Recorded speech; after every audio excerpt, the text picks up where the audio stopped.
The name of this bill seems to have been written in weaselese. Instead of simply calling this bill the Income Tax Increase Bill, or even more accurately, the bill to break the Prime Minister's promise not to increase income tax, the government has sought to muddy the waters by naming this bill the Temporary Budget Repair Levy Bill. Now, the title of this bill was at least worth a laugh for those of us on this side of the House as we digested the government's latest set of linguistic contortions to try and wriggle their way out of their election promises.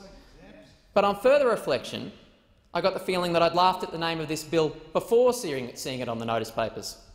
It gave me a sense of déjà vu. I'd heard this joke before.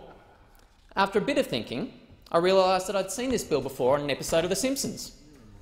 The fans of the show in the chamber will know it's the one where Lisa becomes the President of the United States, is trying to work out how to describe her own tax hike.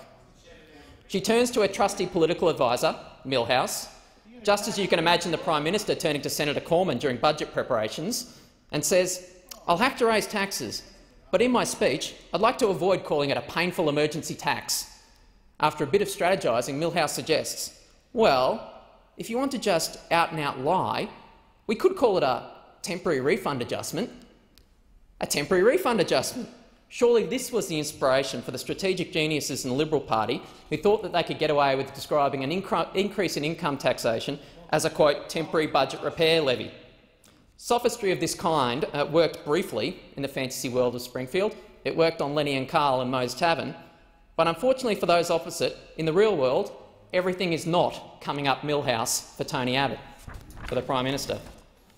Australians have seen through the Prime Minister's weasel words, and they are angry.